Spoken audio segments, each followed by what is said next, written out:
உழைப்பே மூலதனம் அதுதான். அடுத்து வந்து பார்த்திங்கன்னா இலக்கணம் முக்கியமாக சுட்டெழுத்துக்கள் வினா எழுத்துக்கள் அப்படின்னு சொல்லி 2 இது பார்க்குறோம். சுட்டெழுத்துக்கள் வந்து பார்த்திங்கன்னா ஆ இ உ ஆகிய 3 தான் வந்து பார்த்திங்கன்னா சுட்டெழுத்துக்கள். இப்போ வந்து பார்த்திங்கன்னா அவன், இவள், அங்கு, இங்கு, அந்த, இந்த ஆகிய சொற்றொடர்களை கவனியுங்கள். அவற்றை வந்து பார்த்திங்கன்னா ஒன்றை சுட்டு காட்டுகின்றன. இது மாதிரி வந்து பார்த்திங்கன்னா சுட்டு காட்டுறதுக்கு தேவையான எழுத்துக்கள் வந்து பார்த்திங்கன்னா சுற்றெழுத்துக்கள்னு சொல்கிறோம். ஆ இ உ இது தான் சுட்டெழுத்துக்கள். ஓகேங்களா. இந்த 3 வந்து பார்த்திங்கன்னா சுட்டெழுத்துக்கள் அப்படின்னு சொல்கிறாங்க. சுட்டெழுத்துக்கள் அதாவது வந்து பார்த்திங்கன்னா இப்போ வந்து பார்த்திங்கன்னா இந்த ஊங்கிற சுட்டெழுத்தை வந்து பார்த்திங்கன்னா பயன்படுத்துவது இல்லை அப்படின்னு சொல்கிறாங்க. அகச்சுட்டு இவன், அவன், இது, அது இது மாதிரி வந்து பார்த்திங்கன்னா இந்த வார்த்தையில் வந்து பார்த்திங்கன்னா இந்த எழுத்தை வந்து நீக்கிட்டோம்னா மீதி இருக்கக்கூடிய எழுத்துக்களுக்கு வந்து பார்த்திங்கன்னா பொருள் இல்லாதனால இந்த வந்து பார்த்திங்கன்னா அகத்தில் இருந்து பொருள் தரலாம். இதை வந்து பார்த்திங்கன்னா அகச்சூட்டு அப்படின்னு சொல்கிறோம். அடுத்து புறச்சூட்டு என்ன அப்படின்னு பார்த்தீங்கன்னா அவ்வானம், இம்மலை, இந்நூல். இதை வந்து பார்த்திங்கன்னா இந்த இதை பிரிச்சிட்டாலும் வானம்னு பொருள் தரும். இம்மலை இது வந்து பிரிச்சிட்டாலும் மலைங்கிறது பொருள் தரும். இந்நூலில் வந்து இது போயிட்டாலும் நூலுங்கிறது பொருள் தரும். ஸோ இந்த மாதிரி வந்து பார்த்திங்கன்னா இந்த எழுத்துக்களை நீக்கினாலும் பொருள் தரக்கூடிய சொற்கள் வந்து பார்த்திங்கன்னா புறச்சொட்டு அப்படின்னு சொல்லி சொல்லுவாங்க. ஓகேங்களா. அடுத்து வந்து பார்த்திங்கன்னா அண்மை சுட்டு வந்து பார்த்திங்கன்னா அண்மைனா அருகில். ஓகேங்களா. பக்கத்தில் இருக்கக்கூடியது தான் அண்மைனா அருகில். இவன், இவர், இது, இவை, இம்மரம், இவ்வீடு. ஸோ இது மாதிரி பக்கத்தில் இருக்கக்கூடியதை பற்றி சொல்லக்கூடியது வந்து பார்த்திங்கன்னா அண்மை சுட்டுக்குரிய எழுத்து வந்து இ. அடுத்து வந்து பார்த்திங்கன்னா சேய்மை சுட்டு அவள், அவர், அது, அவை, அவ்வீடு, அம்மரம். அது இல்லாமல் தூரத்தில் இருக்கக்கூடியதை பற்றி சொல்லக்கூடிய தொலைவில் உள்ளதை பற்றி சொல்கிறதுனால தொலைவில் இருக்கக்கூடியதை சொல்கிறதுனால தொலைவுனா சேய்மைன்னு என்ன தொலைவு தானே.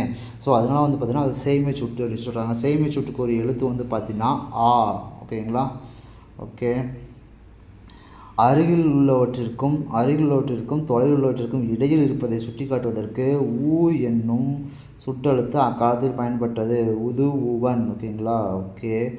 அடுத்து வந்து பார்த்திங்கன்னா சுட்டு திரிபு அம்மரம், இவ்வீடு அப்படிங்கிறது புறச்சொட்டுகள் அப்படின்னு நமக்கு தெரியும். ஆனால் அம்மரம் இதை பிரிச்சிட்டோம். ஸோ இது வந்து பார்த்திங்கன்னா மினிக்காலம் மரம், வீடுன்னு பொருள் தரும். ஸோ இது வந்து பார்த்திங்கன்னா புறச்சொட்டு. ஸோ இந்த புறச்சொட்டுங்கிறது அந்த மரம் இந்த வீடு அப்படின்னு சொல்கிறோம் பார்த்தீங்களா. ஸோ அந்த மாதிரி மாற்றம் பெற்றுச்சு. ஆ இ அப்படிங்கிற சுட்டெழுத்து ஈங்கிற சுட்டெழுத்து மாற்றம் பெற்று திரிந்து அந்த இந்த அப்படின்னு சொல்கிறது வந்து பார்த்திங்கன்னா சுட்டு திரிவு அப்படின்னு சொல்கிறோம். இதை வந்து பார்த்திங்கன்னா சுட்டு திரிவு. ஓகேங்களா.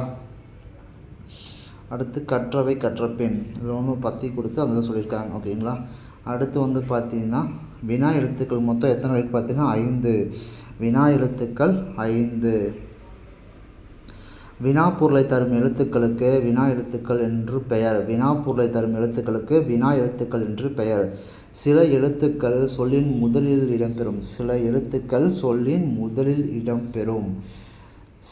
எழுத்துக்கள் வந்து பார்த்திங்கன்னா முதலில் அதாவது ஏ, யா, ஆ, ஓ, ஏ.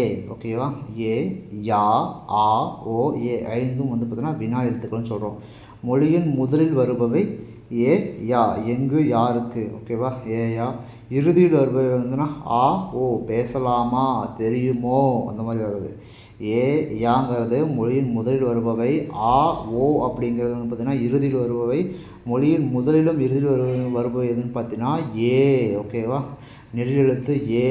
ஏன் அப்படிங்கிறது முதல் வந்திருக்கா, நீதானே அப்படின்னு ஏ பின்னாடி வந்திருக்கா. ஸோ முதலிலும் இறுதியிலும் வரக்கூடியது. ஓகேங்களா. ஓகே. அடுத்து அகவினா அப்படின்னா அதே மாதிரி தான் அகச்சுட்டு புறச்சுட்டு பார்த்தோம்னா அதே மாதிரி தான். அகவினான்னா எது, யார், ஏன் இந்த மாதிரி வந்து பார்த்திங்கன்னா முதல் எழுத்து வந்து பார்த்திங்கன்னா வந்திருக்கா.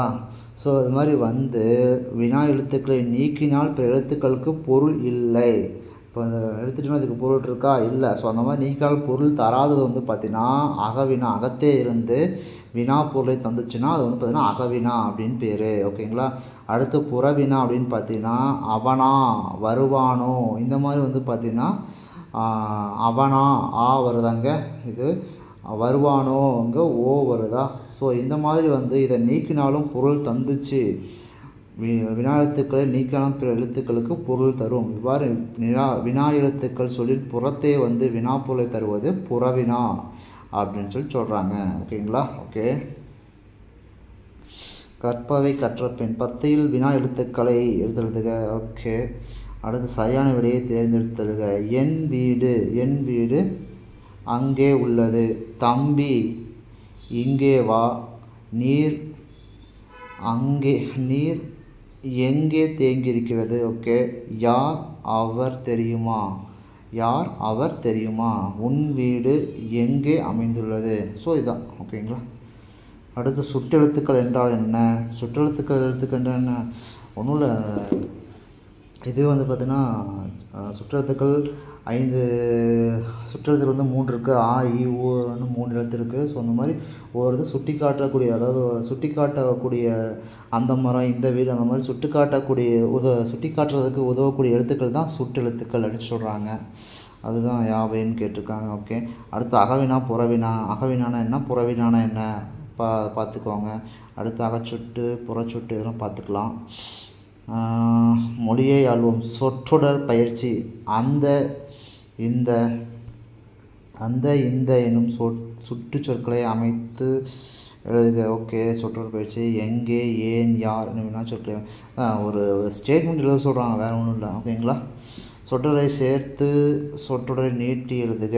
நான் பள்ளியில் படிக்கிறேன் 6ஆம் வகுப்பு அரசு. ஸோ அந்த வச்சு இதை வந்து நான் வந்து 6ஆம் வகுப்பு இந்த அரசு பள்ளியில் படிக்கிறேன் அப்படிங்கிற மாதிரி எழுத சொல்கிறாங்க. ஓகேங்களா? பின்வரும் கட்டணம் உள்ள சொற்றொடர் அமைக்க. எல்லாமே சொற்றொடர் தான். சொல்லை தக்க இடத்தில் பொறுத்துக. ஓகே. சொல்ல கேட்டு எழுதுக. ஓகே. மதிப்பு கூட்டு பொருள். ஓகே. ஒன்றும் பிரச்சனை இல்லை. ஓகே. அவ்வளோதான். அது ஒன்றும் இதெல்லாம் இல்லை. இதெல்லாம் ஈஸியாக தான் இருக்கும், பார்த்து எழுதிடலாம். அடுத்து வந்து பார்த்திங்கன்னா வேறு என்ன இருக்குது? கலைச்சொல் அறிவோம். பண்டம் கமாடிட்டி. ஃபெராரிஸ்னால் பயணப்படல். ஹெரிட்டேஜ்னால் பாரம்பரியம். கன்சியூமராக நுகர்வோர். கடற்பயணம்னா வாயேஜ். என்டர்பிரினர்னால் தொழில் முனைவோர். கலப்படம்னா அடல்ட்ரேஷன். வணிகர்னா மெர்ச்சன்ட் வணிகர். கலப்படம் அடல்ட்ரேஷன். என்டர்பிரினர் தொழில் முனைவோர். கடற்பயணம்னு வாயேஜ். ஓகேங்களா? ஓகே. அடுத்து ஓகே நண்பர்களே, அவ்வளோதான் முடிஞ்சு. இயல் 6 முடிஞ்சு. வீடியோ பிடிச்சிருந்தால் லைக் பண்ணுங்கள், சப்ஸ்கிரைப் பண்ணுங்கள், கொஞ்சம் சப்போர்ட் பண்ணுங்கள். Okay. Thank you to all. Thanks for வாட்சிங்.